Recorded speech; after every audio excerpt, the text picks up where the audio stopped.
Hello बच्चों, आज के इस वीडियो में हम क्लास 12वीं कक्षा के मैथ के बारे में अध्ययन करेंगे, जो कि चैप्टर नंबर 4 है सारणिक। इसके पीछे वाला जो चैप्टर है अभियु, उसके बाद उसके पीछे वाला चैप्टर जो है प्रतिलोम त्रिकोणमिति फलन, यानी प्रतिलोम त्रिकोणमिति फलन के बारे में कुछ न कुछ हम बहुत कुछ पढ़ चुके हैं।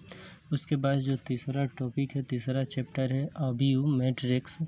जब तक हम सारणिक नहीं पढ़ेंगे मैट्रिक्स अभियु समझ में नहीं आएगा। तो आज के इस वीडियो में हम चैप्टर 4 यानी अध्याय 4 सारणिक के बारे में अध्ययन करते हैं। ठीक, पहले हम इसका थ्योरी वाला पोर्शन, थ्योरी वाला भाग कंप्लीट करेंगे। तो इसमें जो थ्योरी है, कंसेप्ट है, आइए इसके बारे में जानते हैं, थ्योरी और कंसेप्ट के बारे में। तो जैसे मान लेते हैं हमारे पास दो रेखीय समीकरण हैं, दो रेखीय समीकरण a1x plus b1y is equal to 0, a2x plus b2y is equal to 0। समीकरण 1, समीकरण 2। समीकरण जो 1 में b2 से गुणा करेंगे, समीकरण जो समीकरण 1 में b2 से, समीकरण 2 में b1 से गुणा करेंगे, कितना होगा a1 b2x plus b1 b2y is equal to 0, समीकरण 1 है। उसके बाद a2 b1x plus b1 b2y is equal to 0, समीकरण 2। अब इसको हल करेंगे, माइनस माइनस, यहाँ प्लस है माइनस होगा, प्लस है माइनस होगा, चिन्ह बदल जाता है घटाने में, एक माइनस एक प्लस कट जाएगा, बचेगा ये, यानी a1 b2x minus a2 b1x is equal to 0। ठीक, ये वाला माइनस से इधर जाएगा, प्लस होगा, यानी a1 b2x is equal to a2 b1x, x से x कट जाएगा, a1 b2 is equal to a2 b1। जब इसको हल माने जब दो रेखीय समीकरण को हल किए थे तो इतना आया है।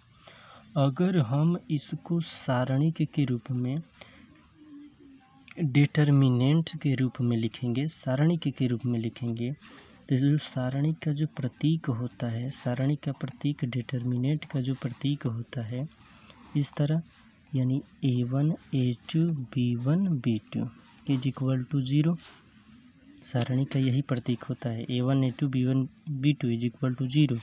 जब इसका विस्तार करेंगे तो इतना ही होगा, त्रिय गुणा करें, विस्तार अगर इसका करेंगे तो a1 b2 minus a2 b1 is equal to 0 है। माइनस कहाँ से आया, आगे हम पढ़ेंगे इसका जो चिन्ह होता है, सारणी का चिन्ह कहाँ कहाँ कौन होता है, कहाँ कहाँ कैसे होता है, आगे हम पढ़ेंगे। ठीक है, ये वाला माइनस है, इधर आएगा प्लस होगा, a1 b2 is equal to a2 b1, ऊपर ही वाला आ गया, ये वाला आ गया। तो जो सारणी का प्रतीक होता है ये वाला होता है। ठीक, अगर मान लेते हैं हमारे पास 3 रेखीय समीकरण है, तब उसका जो सारणी के रूप में कैसे लिखेंगे, मान लेते हैं 3 रेखीय समीकरण, 3 रेखीय समीकरण, यानी a1x plus b1y plus c1 is equal to 0, समीकरण 1, a2x plus b1y plus c2 is equal to 0, समीकरण 2, a3x plus b3y plus c3 is equal to 0, समीकरण नंबर 3। जब इसको हम सारणिक के रूप में लिखेंगे तो इसका जो सारणिक लिखेंगे, सारणी के रूप में, तो इसका जो सारणी का प्रतीक होता है ऊपरी के जैसा होगा, लेकिन यहाँ पर द्वितीय कोटि का सारणी है। यहाँ पर लिखेंगे तो देखिए, यहाँ पर 1 2 3 3 रेखीय समीकरण है, तो इसको जब सारणी के रूप में लिखेंगे, a1 a2 a3 b1 b2 b3 c1 c2 c3, ये सारणी का प्रतीक है। इज इक्वल टू में क्या होगा, 0 होगा। ठीक है, इज इक्वल टू में 0, यानी 3 रेखीय समीकरण को जब हम सारणिक के रूप में लिखेंगे तो डिटर्मिनेंट इतना a1 a2 A3 B1 B2 B3 C1 C2 C3। जब तो देखो ये वाला है द्वितीय कोटि के सारणी है, ये वाला है तृतीय कोटि के सारणी है, आगे हम पढ़ेंगे। अब अगला जो टॉपिक है वो है सारणिक की पंक्ति अथवा स्तंभ। जो अगला टॉपिक है सारणी के पंक्ति अथवा स्तंभ है। सारणिक के पंक्तियाँ तथा स्तंभ। सारणी की पंक्ति तथा स्तंभ। तो अगर सारणी की पंक्ति और स्तंभ अगर कोई पूछेगा कि सारणी की पंक्ति किसे कहते हैं, सारणी का स्तंभ किसे कहते हैं, तो यहाँ पर सारणी की जो पंक्तियाँ किसे कहते हैं लिखेंगे कि सारणिक में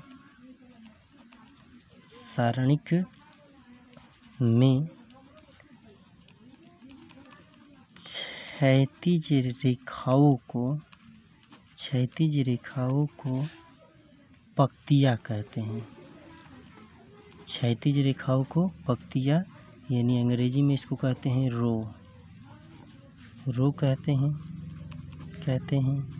इसे R1 R2 तथा R3 से प्रदर्शित करते हैं। ठीक।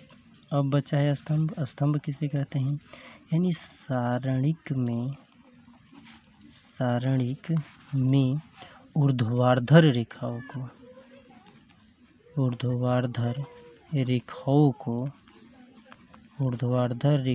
को स्तंभ कहते हैं।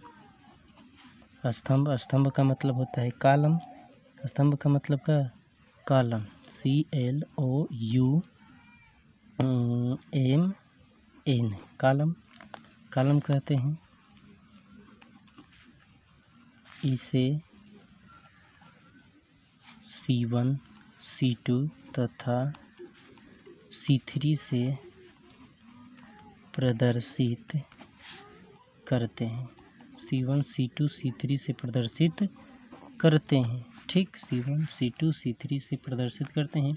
अब बात यहाँ आई कि सारणी में क्षैतिज रेखाएं कौन होती है और सारणिक में ऊर्ध्वाधर रेखाएं कौन होती है।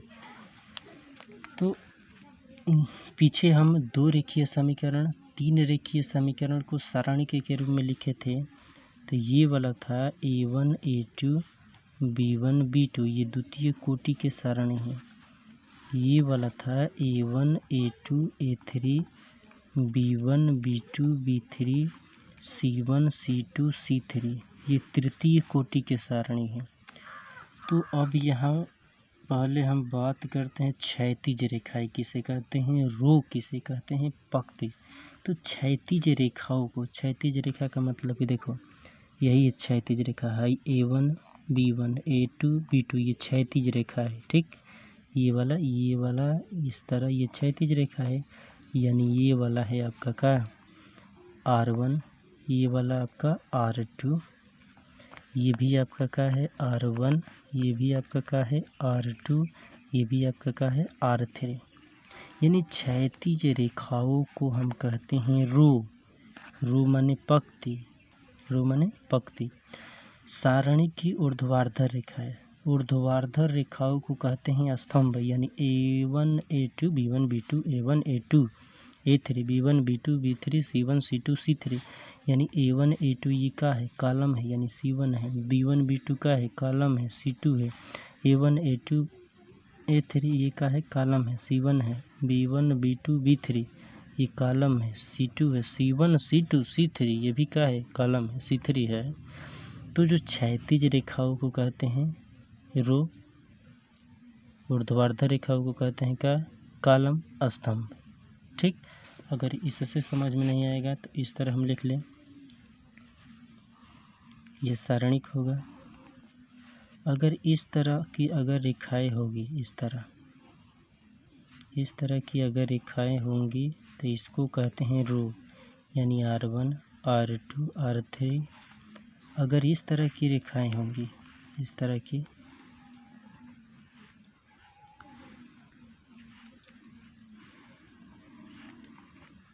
इसको कहते हैं कॉलम, यानी C1 C2 C3। तो ये कॉलम है, ये रो है, ये कॉलम, ये रो, ये रो, ये कॉलम। ठीक, रो माने का पंक्ति, कॉलम माने का स्तंभ। ठीक, अब जो अगला टॉपिक है, ठीक, अगला टॉपिक 1-2 पॉइंट है, इसको याद रखना कि इसमें जो अगला टॉपिक है इसको नोट में याद रखना कि जो सारणी 1 नंबर में सारणी का जो रूप होता है, सारणी का जो रूप होता है वो वर्गाकार होता है। सारणिक का रूप वर्गाकार होता है, वर्गाकार होता है। ठीक है, सारणी का रूप वर्गाकार होता है, यानी जितना रो होगा उतना ही क्या होगा, कॉलम होगा।